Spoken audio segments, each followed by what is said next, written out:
Eu sou a professora Isabela e hoje nós vamos dar continuidade aos conteúdos da etapa 2. Nós vamos ver o capítulo 4, que é o último capítulo dessa etapa, e agora nós vamos estudar helmintos, né? Vermes, tá? Então, na fase principalmente infanto-juvenil, né? A gente tem esses parasitas, é muito comum, principalmente na fase da infância, por isso que a gente tem que tomar remédios para vermes, tá? Por quê? Porque eles são parasitas e parasitas causam doenças. Então, esse capítulo 4, nós vamos ver os vermes platelmintos, que são esses aqui, bem achatados, e os nematelmintos, que são esses vermes aqui mais arredondados, tá? Então, para hoje, nós vamos ver platelmintos, que são os vermes achatados. Então, sempre nós vamos estudar os animais na ordem do processo evolutivo, para ficar mais fácil da gente compreender e entender todas as características que foram adquiridas ao longo do processo evolutivo, tá? Porque aquela característica que foi adquirida pelo grupo anterior, ela não é perdida para o próximo grupo. Então, se o grupo anterior tem uma característica, todos os demais para frente também terão aquela mesma característica. Então, aqui nessa imagem, nós temos de platelmintos, os mais comuns, né, os mais conhecidos por nós são planárias, tá? Aqui é a solitária, que no caso é a tênia, né? E aqui é o esquistossomo, que vai causar esquistossomose, que nós vamos ver também as doenças, tá? Então, uma coisa também que é bem característica desse grupo é que no caso do esquistossomo existe o dimorfismo sexual. O que é isso? É que o macho e a fêmea, eles vão ter diferenças, tá? E quais são essas diferenças? Além da diferença visual, a gente consegue ver aqui que a fêmea geralmente ela é maior, o macho é menor, tá? Então são essas diferenças assim que a gente consegue visualizar. Não só nesses vermes, mas por exemplo em aves, em mamíferos, né? Existem diferenças de macho e de fêmea. Então, platelmintos, esse nome ele vem do grego e ele significa vermes achatados, tá? Alguns eles vão ter vida livre, no caso das planárias, porém a maioria vão ser parasitas mesmo, e aí no caso eles parasitam e causam doenças em animais, tá? Principalmente em nós, nos seres humanos, né? O tubo digestório desse animal, ele é incompleto. O que significa dizer isso? Que eles não têm ânus, eles só têm boca, tá? Então, por esse motivo principal, que a tênia, que é a solitária, ela tem garras, tá? E essas garras, elas servem para fixar dentro do nosso intestino delgado. Então, ela fica grudada, fixada, e ela por lá que ela vai tanto absorver os nutrientes, né, do nosso intestino, como ela também vai realizar essa troca, essa excreção através de célula a célula, que nós vamos já ver aqui direitinho. Não possui sistema nem circulatório e nem respiratório, tá? Mas elas possuem um sistema excretor. Como é esse sistema excretor? Esse sistema excretor, ele não vai ser formado por órgãos, ele é formado somente por células especializadas, que são denominadas de célula flama. Essas células, elas têm um flagelo, e esse flagelo começa a se movimentar, e a partir dessa movimentação, as excretas, elas vão ser eliminadas para fora do organismo, do corpo do animal, tá? Os platelmintos, eles não têm celoma. O que é isso, professora? Que eu não estou lembrando. Nós já vimos, né, o que é o celoma, que é uma cavidade oca, que vai servir como proteção e vai dar um espaço no desenvolvimento embrionário para que os animais eles possam ter o crescimento dos órgãos, tá? Então, até platelmintos, eles não têm ainda celoma. Geralmente, eles são monóicos, tá? Geralmente, eles são hermafroditas. eles vão ser distribuídos em 3 classes. Então, a classificação deles será tubelária, trematoda e cestoda. Então, nós temos aqui as classes e a principal característica é que os tubelários, o principal vão ser as planárias, elas são de vida livre, tá? Elas não são parasitas e elas vivem, na maioria das vezes, são encontradas em ambiente aquático, de água doce são encontradas também em ambientes úmidos. Os cestodas, que o exemplo seria as tênias, a famosa solitária, elas são endoparasitas. O que é isso, professora? É que elas vivem dentro do corpo do animal, parasitam o corpo do animal dentro, tá? E o trematoda também são parasitas, podem parasitar dentro ou fora, e aqui no caso os mais conhecidos vão ser o esquistossomo, que causa a esquistossomose, tá? Então nós temos aí a doença, que é a esquistossomose, que também é conhecida como barriga d'água. A barriga da pessoa fica enorme. Por que que isso acontece? Porque o esquistossoma Mazoni, que é o nome do parasita, vive no sistema porta-hepático, nas veias, tá, do fígado da pessoa. E aí, por estar dentro das veias da pessoa, acaba, digamos assim, destruindo essas veias, e aí ocorre o aumento, da barriga da pessoa. Então, como é que a pessoa se contamina com esses vermes?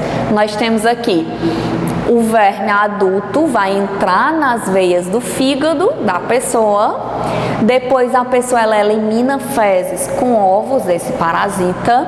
O ovo ele vai liberar uma larva que é conhecida como miracídio, e o miracídio penetra no caramujo, que é o hospedeiro intermediário, tá? Dentro do caramujo, os miracídios eles vão se desenvolver, sofrer um processo de desenvolvimento e se transformam em esporocistos primários.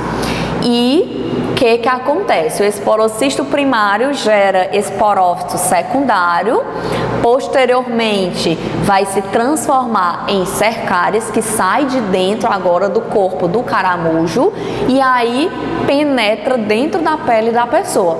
Então, se você vai tomar um banho de rio, por exemplo, se tiver caramujo, não entre na água para tomar banho. Por quê? Porque se esses caramujos estiverem contaminados por esse parasita, não precisa ter uma lesão na pele para que esse verme penetre, tá? Ele penetra sem que haja nenhum rompimento da pele.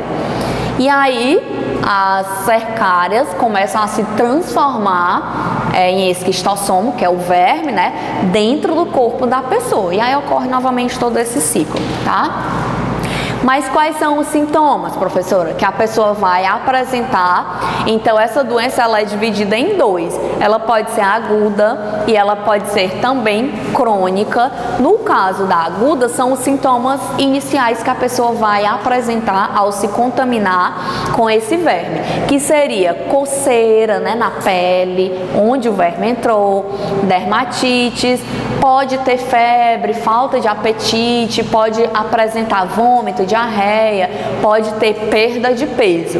E aí a pessoa às vezes acha que é só uma virose, que é só uma indisposição, e às vezes não vai atrás de fazer exames para tratar, e ela se transforma em uma doença crônica.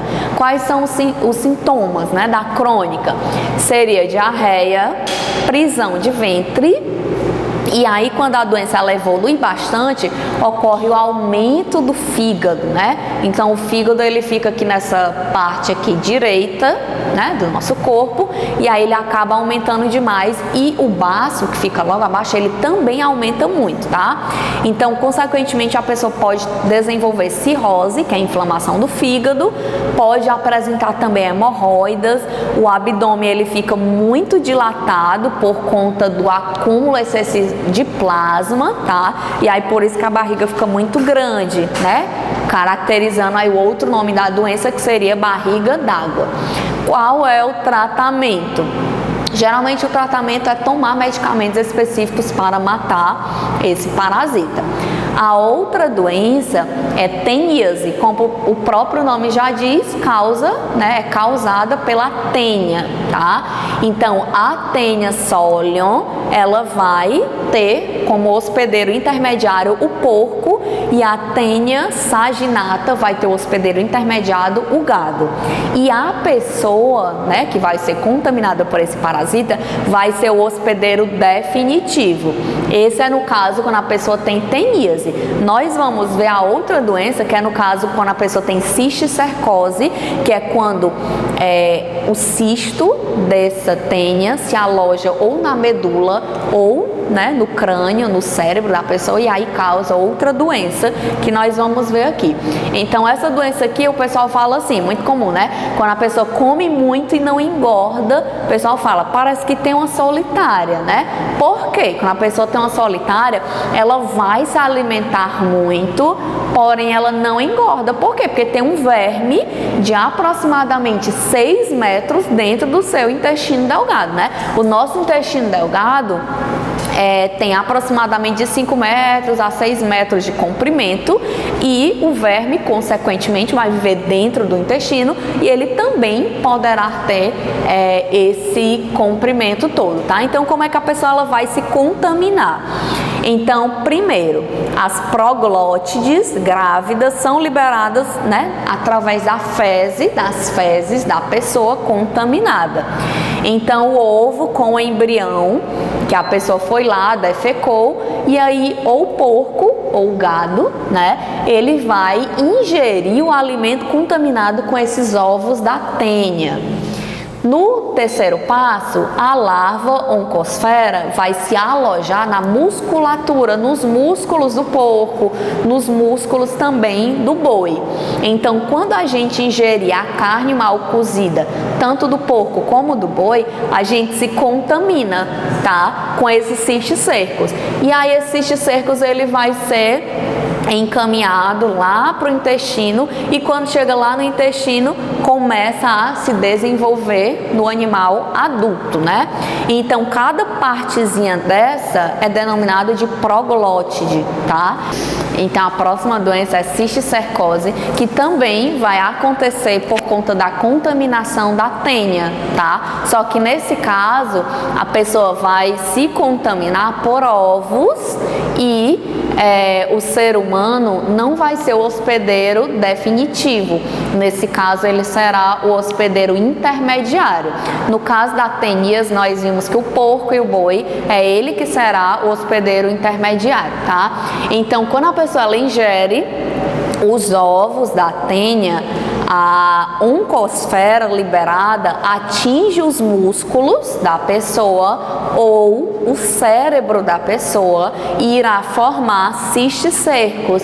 E aí o que é que vai causar? Vai causar convulsões, poderá causar também cegueira, paralisia. Então a pessoa ela vai ter, né, sérios problemas. Não há como curar essa doença. A pessoa ela tem que fazer um tratamento o resto da vida para que não tenha mais convulsão, tá? Mas não tem cura, só o tratamento mesmo. E para casa vocês vão resolver as páginas 592 a 604 até a 610. E até a próxima aula.